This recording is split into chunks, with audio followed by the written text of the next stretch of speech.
to Between the Covers, the show for readers and writers and lovers of books.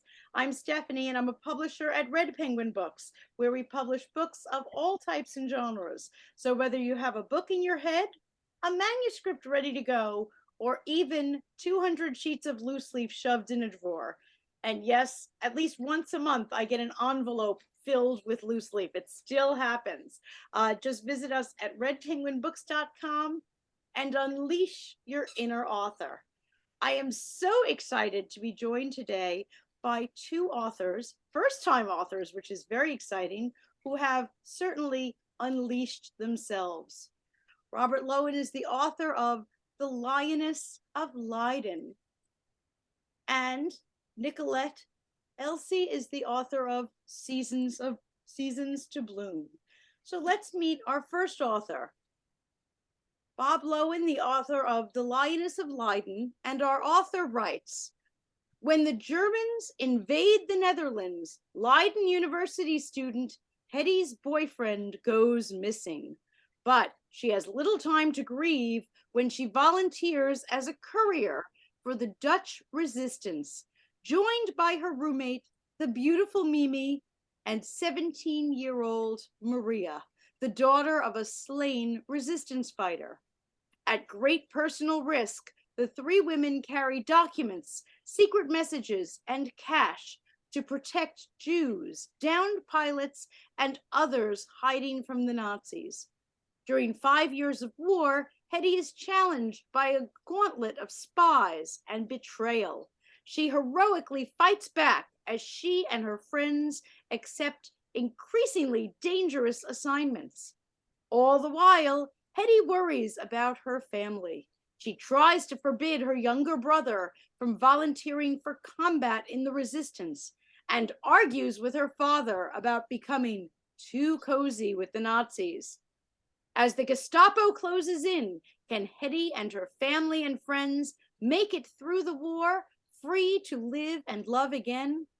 Inspired by true events, Robert Loewen's debut novel plays tribute to the heroism of his mother-in-law, who served as a courier in the Dutch resistance during World War II.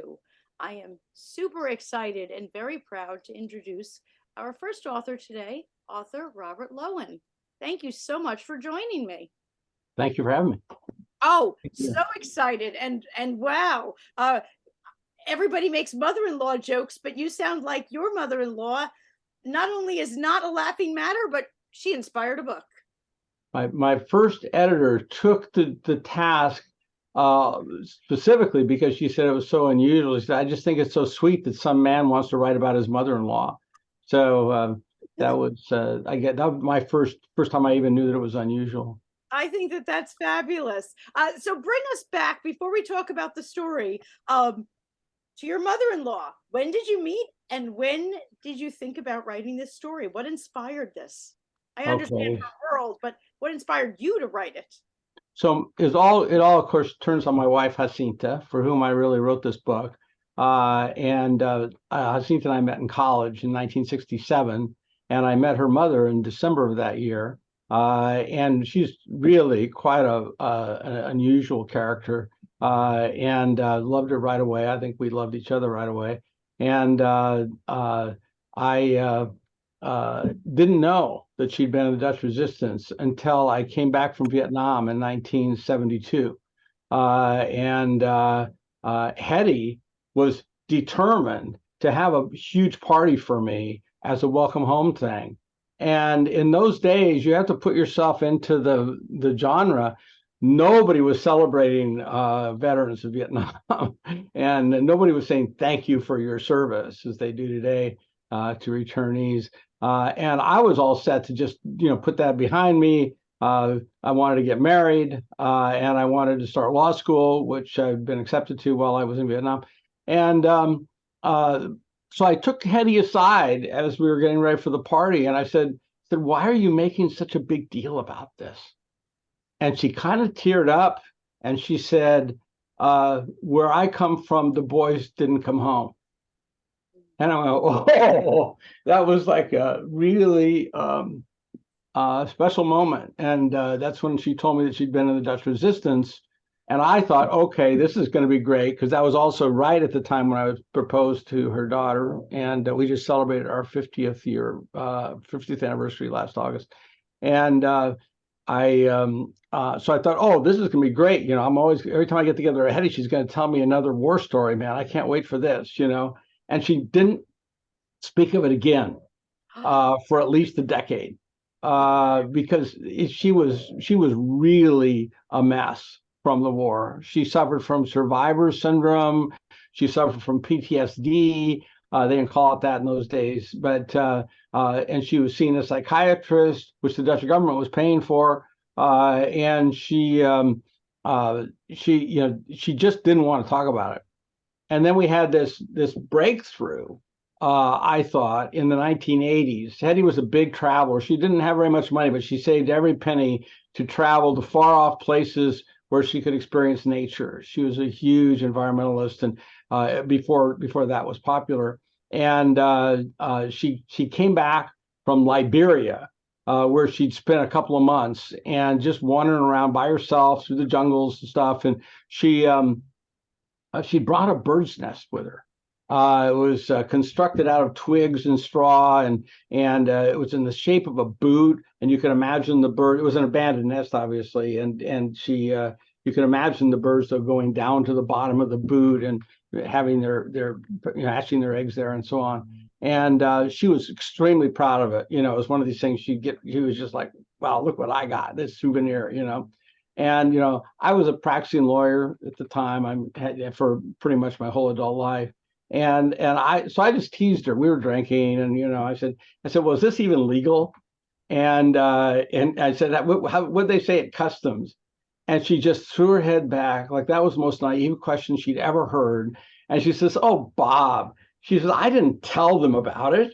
They're like children compared to the Nazis. And I went, whoa, better pour some more wine here, And we poured some more wine. We were sitting around, just the three of us, having some dinner. And she told us this hair-raising story. But she, as in typical fashion, she told it with a great degree of humor. How she was toward the end of the war in 1944, she was approached by her resistance boss and said, look, we don't deserve to have you do this, but really there's nobody else. And I've now studied that era and know that the resistance was down to a nub. There really were much of the resistance was destroyed or gone into hiding because of Operation Market Garden, when they all came out to help the Allies. Market Garden was a thrust by the Allies to try to move into Holland, and it failed. And she told us this story about, they said, well, what do I have to do? Well, I have to take this suitcase full of hand grenades out of the Hague and get it out to the suburbs and hand it to a contact out there, and then they'll do the rest. And presumably for the combat resistance to blow up some Nazis with them. And she said she'd do it. And then she gets on the tram. The Hague was famous for its tram system. And she gets on the tram, and at the next stop, she put it, one of my former lovers got on board. And he seemed very interested in getting back together with me. And she and then she told this story about going out to the end of the line, which I determined was Delft. And when they arrived, the Germans were checking luggage. And and she thought, well, that's all she wrote. And the boyfriend decides to play Sir Galahad and picks up her luggage and says, I'll carry it for you. She said, well, no, you won't. And then he gets kind of in a tiff about that. So she takes him aside, puts her arms around him, puts her mouth right next to his ear and says, it's full of hand grenades. And he goes limp. And she grabs the suitcase and runs off to go get in line to have her luggage checked. And to me, it's such a great story about Hetty because some people might have just let him go ahead and go to his death, not knowing that he was carrying a bunch of hand grenades. but she'd taken the job on, and she was going to see it through to the end, and the odds were extremely high that she was going to be killed. And so she sachets up to the German soldier who with a machine gun around his neck and says, well, Herr Corporal. She spoke perfect German. She spoke 6 languages actually by the time she died, and she was something else.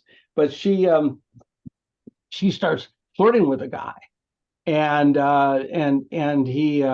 he's flirting back with her and all that stuff. So they're ha ha ha, having a nice little time, a little joke and everything.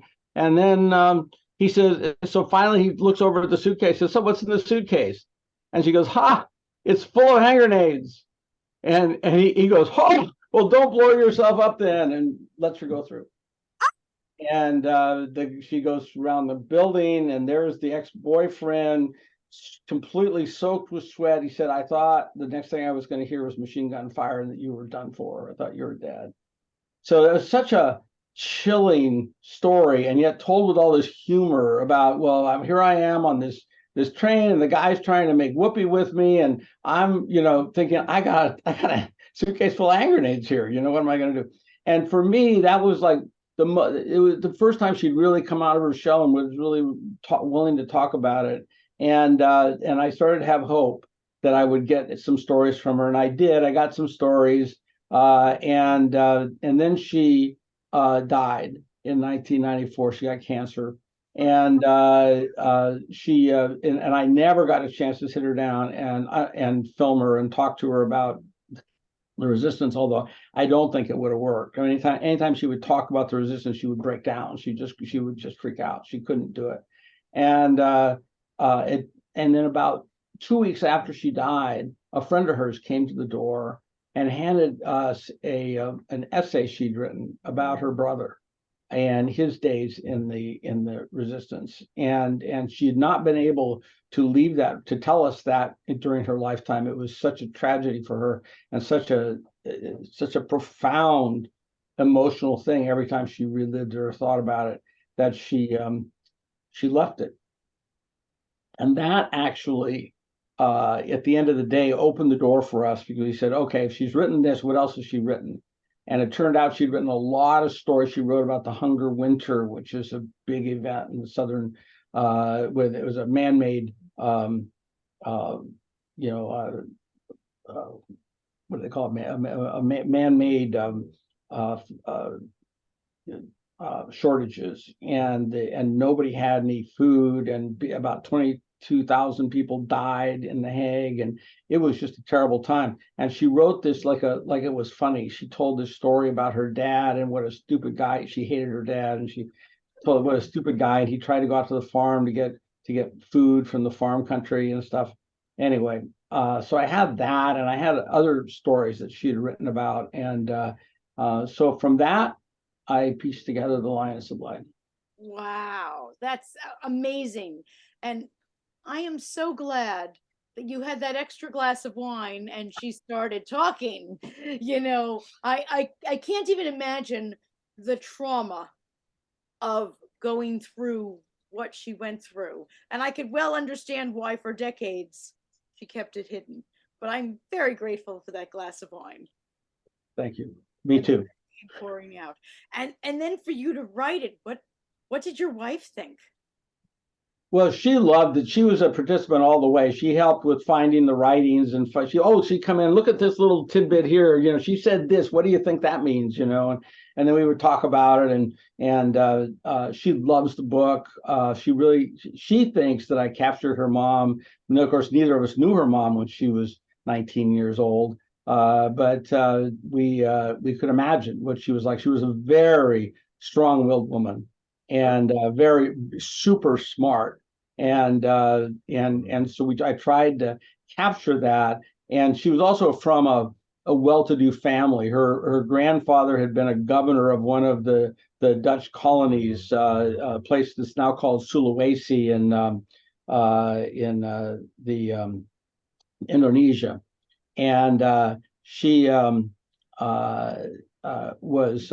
she was brought up in a way that she had a pretty good life. She was sent to one of the better universities, Leiden University, which had been around since the 16th century. Women had been admitted there since the late 19th century, and she had kind of had it made, and she had a boyfriend who she wrote a little story about, and all of a sudden, the Germans invade her country, and there's about 8.5 million people in Holland, and only 10 to 14,000 actually joined the active resistance. Most of the Dutch, some participated here and there, but in terms of actual working all the time against the Nazis, there were very few, and she was one of the few, and she joined up, and man, she did a lot of stuff, and that's what we tried to show in the book. That's amazing. That's amazing. Now, you've had your first taste of writing a novel. Was it harder or easier than you thought it would be? Harder. I was a lawyer for 36 years, and I wrote persuasive briefs, and I was pretty good at that. I could write a brief and convince judges and so on, argue to juries, but I didn't know that there's a whole other set of techniques I had to learn about writing fiction. And I'd never really taken courses in it. So I went out to writer workshops and learned a lot about that. And I read books about writing memoirs and writing things like that. And then but finally, the big breakthrough for me was I found an amazing editor. She was actually my second editor. Her name is Julie Gray. She's in Tel Aviv. Anybody who, wants to write a novel, go to Julie Gray. She's amazing. You can find her on the internet. I just found her by luck through an internet site where independent editors reside. I reviewed like 100 resumes and read all those. And I interviewed people on Zoom, and I found Julie. And Julie taught me amazing things about what I needed to do for dialogue. How dialogue doesn't go in a straight line, and how dialogue always comes in context of events around you, and you have to fill those events in, and you have to show what the emotions are of the characters in the dialogue, but you have to show it, don't tell it, and she just all that stuff. And then she taught me the most important of all. She said, start late, leave early. And I went, what the hell does that mean? and it means don't fool around with what got you here. Start with the action, and trust the reader to imagine what might have happened to get you to the action. And if you need to fill in some details for later in the book or something, you can do it all with flashbacks. And then she said, what's leave early mean? Leave early means never resolve the conflict that you create in a given scene or in a given chapter. Never resolve it there. You have to resolve it later, because you want them to keep turning the pages. And so I was really gratified when so many of the commentary that comes in now on the reviews on Amazon and on Goodreads and so on, they all say it's a page turner. And that just made me really happy, because it meant that I was a good student. I learned what Julie had taught me. Oh, that's fantastic. I have never heard, and I've interviewed, hundreds, if not thousands of authors, that term start late and leave early. But certainly the whole thought of starting in the action so that the person is engrossed immediately and flipping those pages. Absolutely. That's one of my favorite things. And leave early. That was really interesting, to make sure that you don't have scenes tied up with a bow, because if every scene is tied up with a bow, there's no impetus to keep, like you said, turning those pages, and you succeeded.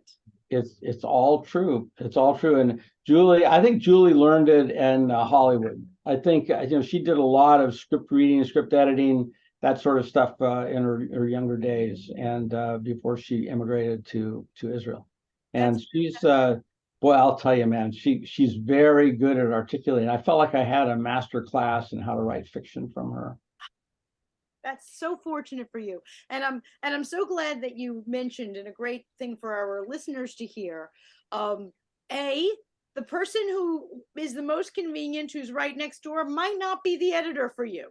Really, really, you talked about looking through hundreds of resumes, or, you really put it out there until you found the one that was resonating with you, and it made all of the difference. And that is something I'm so glad you mentioned, because people sometimes think, I tried this one person, it didn't work, never mind. No, and I did try a different editor first, and it didn't really work. And she got sick, and so I was, I didn't. There was no breakup between us or something like that. But I when I moved on and I had Julie, I realized, oh, this is really what I need. And a lot of it was just luck. But she had written a book about the Holocaust, and about she knew a survivor of the Holocaust and wrote about it. And so that was part. She loved the genre, and I knew right away that she was my gal. That's fantastic. Well, now that you know all this stuff, now that you know how to, arrive late and leave early and all these other good things, is there going to be a second book? Well, I have a sequel and I have a prequel in mind. The prequel is all the stuff that ended up on the cutting room floor because I had to start late, and so I took a lot of backstory and stuff, and so there's I think there's a whole book in the backstory, and Yep. then the book ends when Hetty meets Walter, who is actually the man that becomes her husband, becomes the father of my wife Jacinta, and I knew Walter really well, and she and Walter went to South America. So Walter was a Swiss guy, and he spent the war in South America because that's where he was working when the war broke out. And of course, they were neutral, so he didn't engage. And when he came back to look for a wife in Europe, he found Hetty on a train, and she was really anxious to get out of Europe. There too many bad memories for her. And she met Walter, and they were engaged in 2 weeks and married in 2 weeks after that. And they honeymooned at Lake Lugano, and it's a beautiful place if you haven't been there. And because Hetty was this earthy woman who just told you what she was thinking, I learned that that's where my wife was conceived.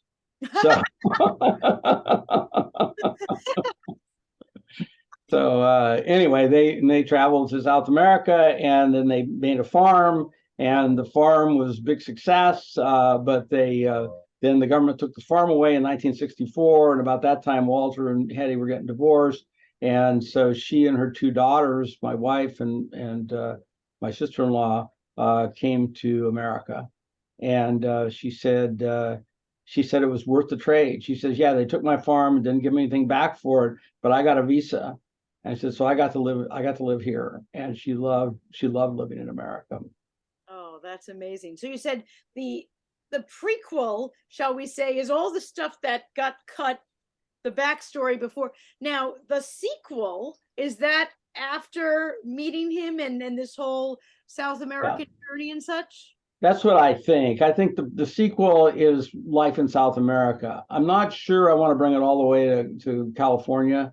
Right. Maybe that's the ending. I haven't really thought it through, but she has a lot of writing that she did about South America, and I've only glanced at it. I haven't sat down and really studied it, and so there's a lot of effort in that. And so I'm not sure. I'm an old guy. I don't know if I have it in me to write another book, but if I write a book, that's probably where it is. That's where it's going to go. But for right now, you are busy getting the word out on this one. And this is, I mean, what a story, and what an incredible responsibility and task you took on to be the voice.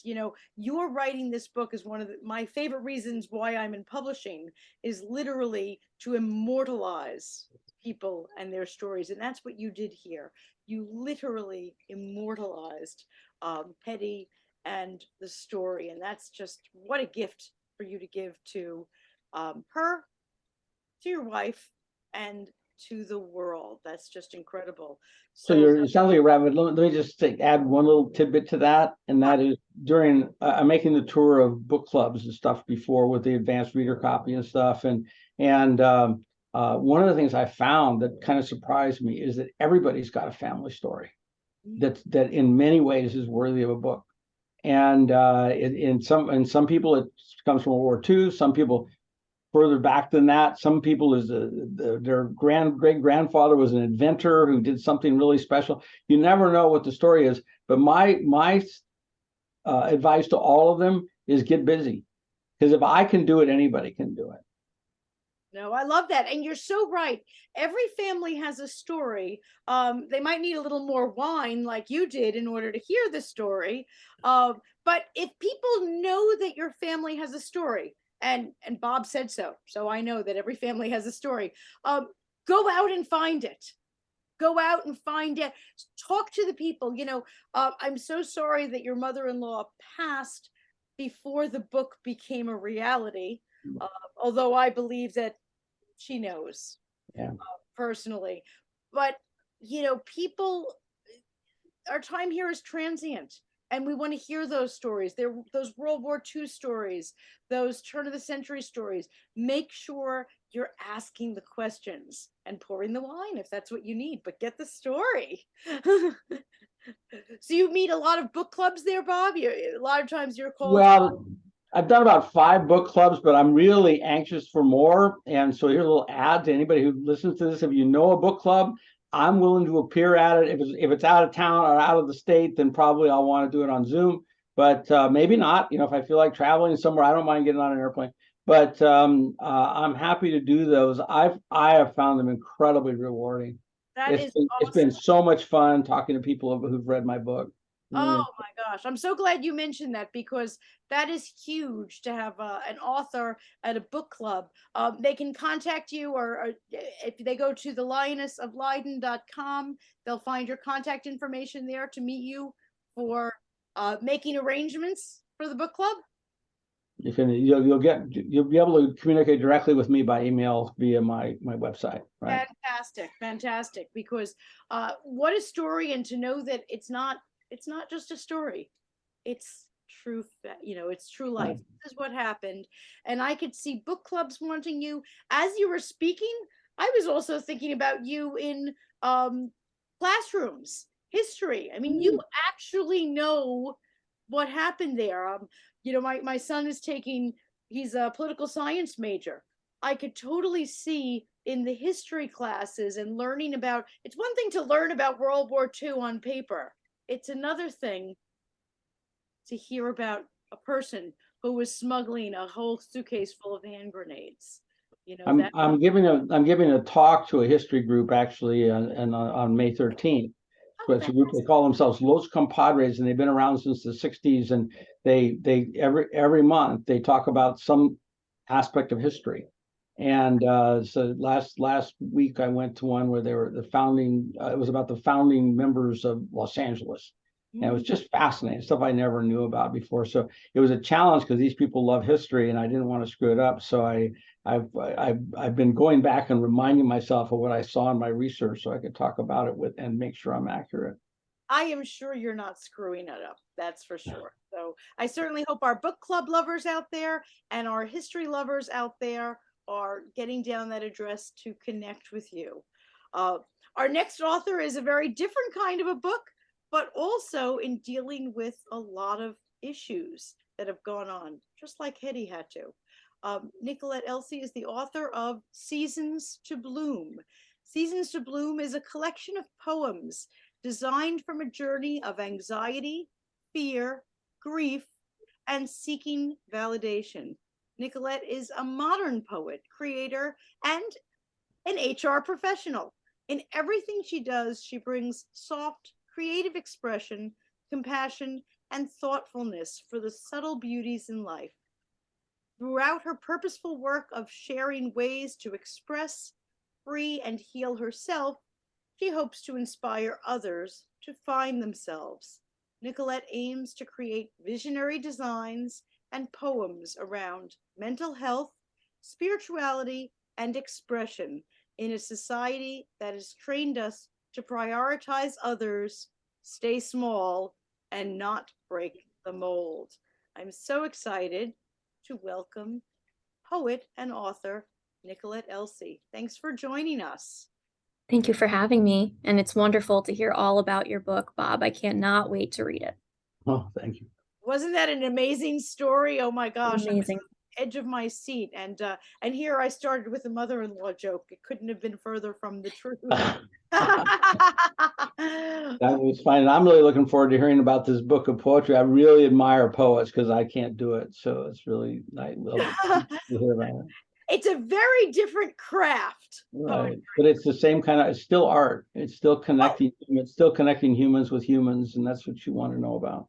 And honestly, that's Nicolette's goal, is connecting humans with humans, and humans connecting with the first human themselves, which is such a mission there. So Nicolette, tell us how this book got started.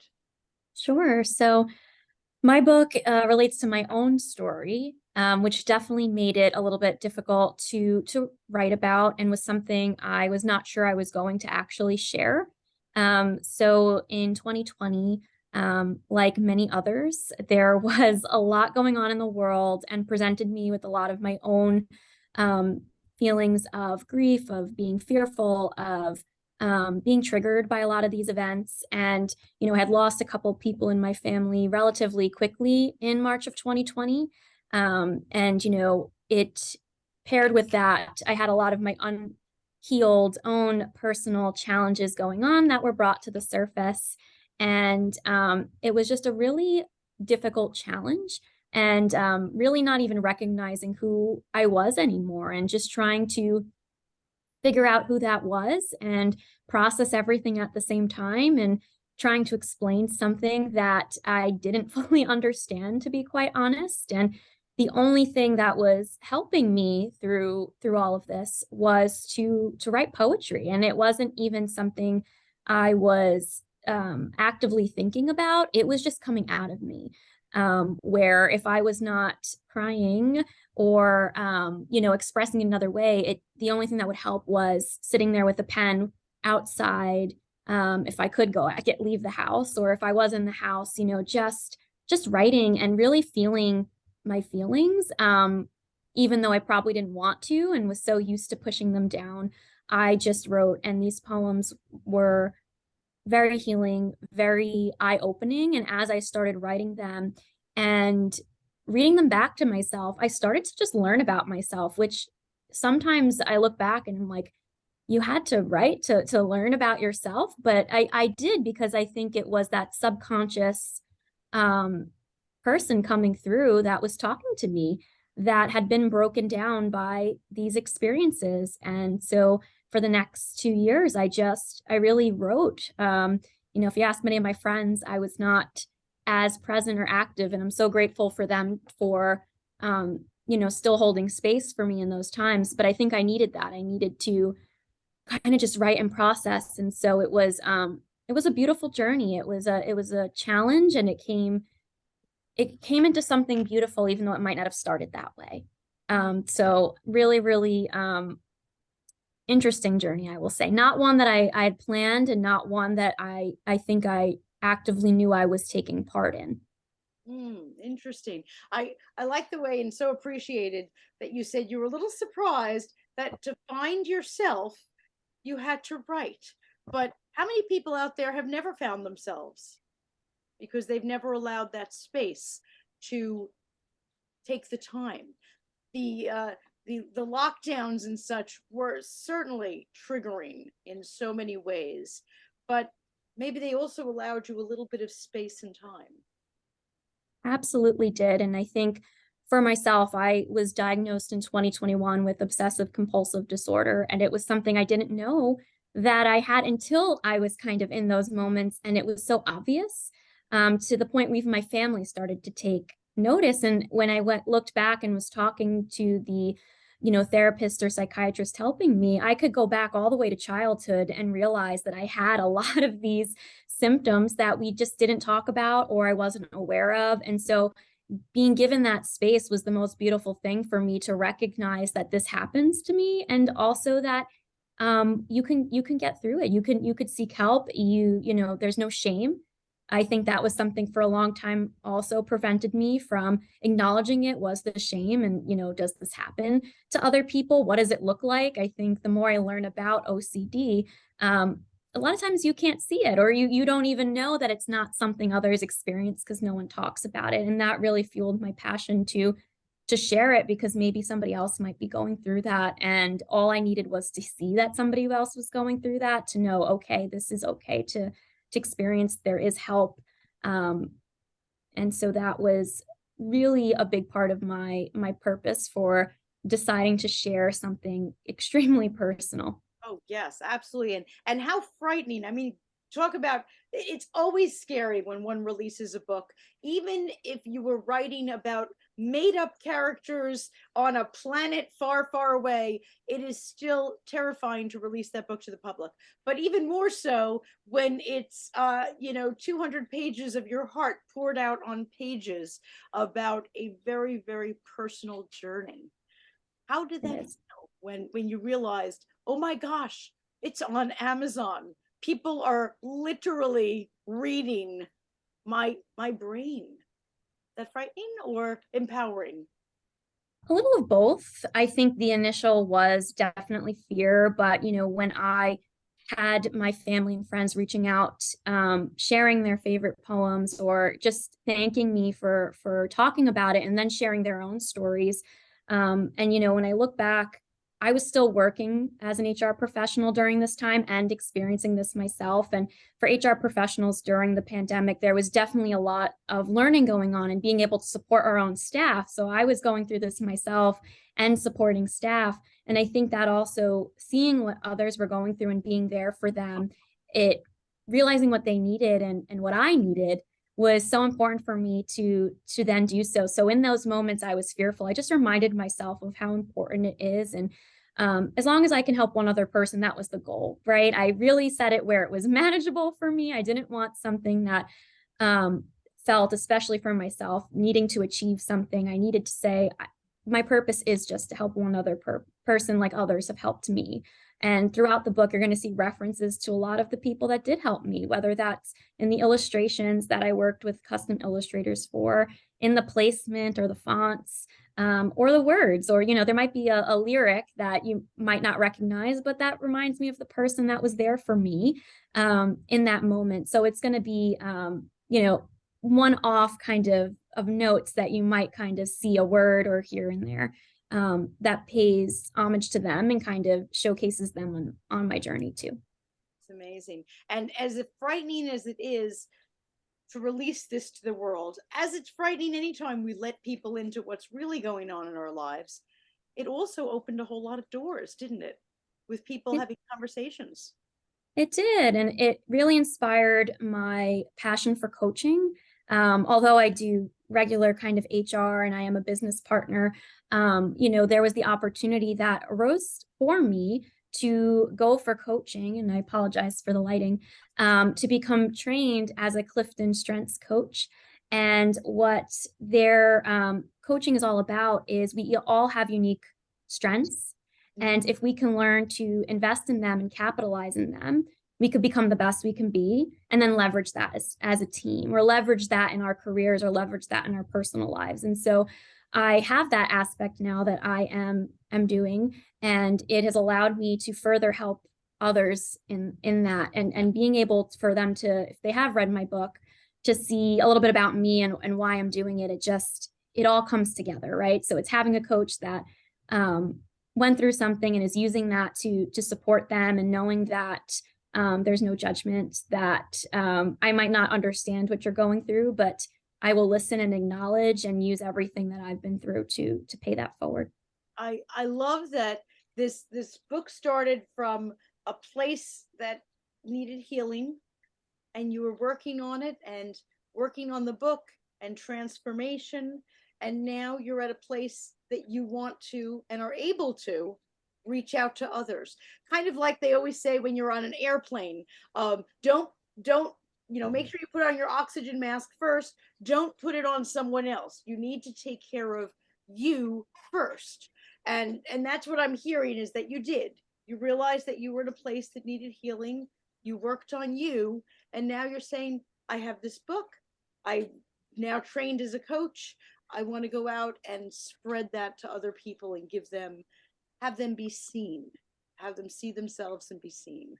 Absolutely. And when, Bob was speaking before and he talked about the stories of each person, I think that for me is we all have a story, we all have a purpose. And so how can I help others, recognize that in any way that I can? That is so motivating for me, because if it wasn't for those people in my life, in many ways, including you, Stephanie, I wouldn't be able to share my story, and I wouldn't be at the place that I am today. So I'm always trying to kind of pay that forward or find ways to help others experience that as well. I'm so glad you mentioned that with stories, because, with Bob, we're thinking like, oh, yes, I wonder, what my grandmother went through years ago. But Nicolette, you brought it full circle. It's the stories from the past, but it's the stories of ourselves today. And they all need to be shared and appreciated, and not everyone is going to immortalize them in a book, although they say 90% of the population wants to write a book, yet like less than 0.5% does. So you two are like the bucket list item completers. You actually did the book. But I thank you for that about stories, because you're so right. Tell me something. You wrote this one, and it's a gorgeous, gorgeous book. It really is. I would certainly hope everyone is going to grab a copy, because if you think the cover is beautiful, you should leaf through the pages. This is just an amazing looking book. But just like I asked Bob, this was your first book? Is it your last book? That is a good question. I am not sure what's 100% next. I know you and I have talked about a journal to accompany it with tools that have helped me along the way. So again, paying forward if I can help others. But really just sitting with this moment and kind of listening, and the same way the book kind of fell into my lap. I think that sometimes the best ideas they come to you when you're not always searching for them, and just taking it moment by moment. But trying to work on that journal, trying to think of other tools that maybe had helped me or continue to help me that I can then pass forward or create to maybe help somebody else. I think that is a great, so often in society, we think we have to go out and find the next thing. And you just kind of said, I'm just going to sit with this, and the next right thing will find me. It's been a process. If you asked me a couple years ago if I would let things, go and not take control, that was not me. But I think going through this process, it's helped me to learn that, especially 2020, as much as you try to control, things are going to happen when they happen. And, it was the biggest test for me to learn to adapt and figure out how I can better support myself if anything else was to come unexpectedly. So, it's not easy. And I want to make sure that if anybody is like, that's never going to happen to me, it might not, but there are always ways to just keep continuing to grow, heal, and learn. I think learning is so powerful, whether that's about others. Bob mentioned his family and the history, but for me, just learning about myself. It's really just learning in whatever capacity is going to help you move forward. Absolutely. Well, from both of you, since you did do what so many people wish they could do, any words of advice for future writers out there? Bob, I'm going to start with you. You managed, this is your debut novel and knocked it out of the park. What would you say to somebody else who wants to do this? Well, I don't really, I would say try it, get going on it, but understand that it's going to take a lot longer than you think. I retired from the practice of law at the end of 2014, and the next month I started writing this novel. That's 8 years ago, and there were big periods of time in which nothing was happening and stuff. But it's a journey. That was the word that Nicolette used, and it's absolutely a journey. I would like to say one thing that was, because you can't help but emote from these things that she's talking about that Nicolette mentioned. By the way, Nicolette, I love the title of your book. I just think that's amazing, and the whole cover. It's a great cover and all that stuff. And you could have a whole interview just talking about covers and how you do the covers and where you get them and all that stuff. But I found what surprised me was how much of your right brain you have to expose, how much of your subconscious you have to expose just writing a novel. See, I always thought of myself, I'm just a storyteller. I'm just going to tell these stories about Hetty.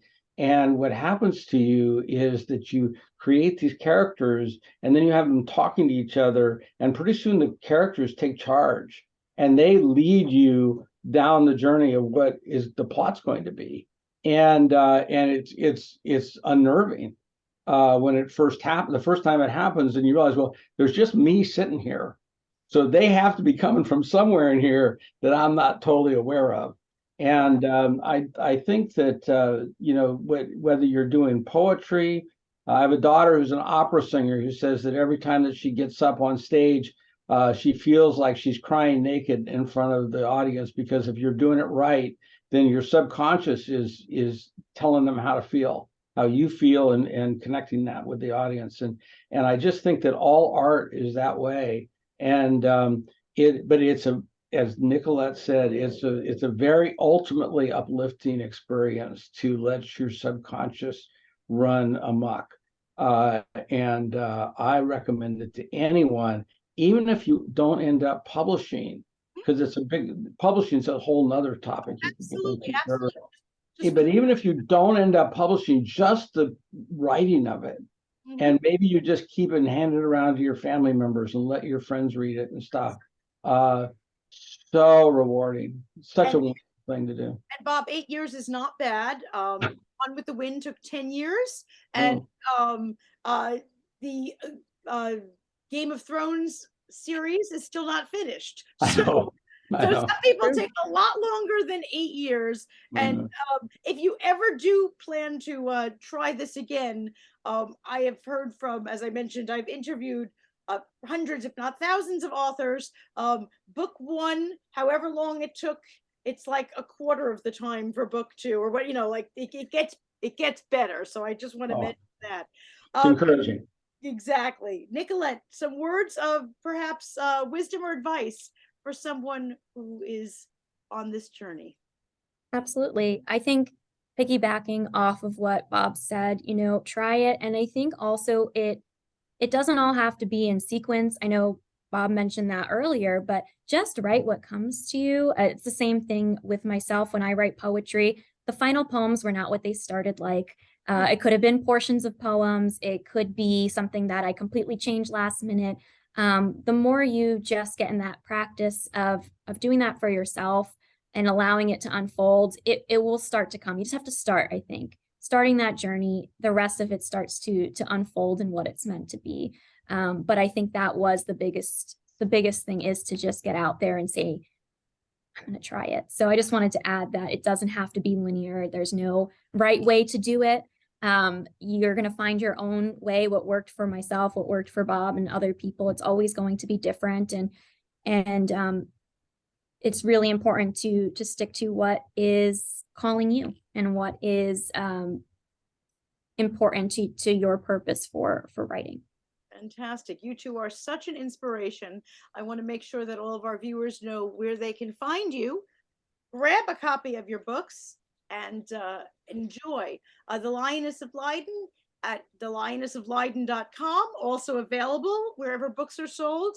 And along with a fabulous read, please do contact Bob as far as being there for your book club, whether it's a book club of readers or a history-loving club. That's an unbelievable offer. So please visit thelionessofleiden.com. And also, you can find Nicolette on Instagram at nicolette.elsie. And I hear there's going to be a website and more things in the offering. So grab her at Instagram, and it's going to point you to a million other places. Both of these books are something you are definitely going to want on your shelf. And both of these authors are someone I am so excited to be able to share with you. You're inspirational, both of you. And I thank you so much for joining us here between the covers.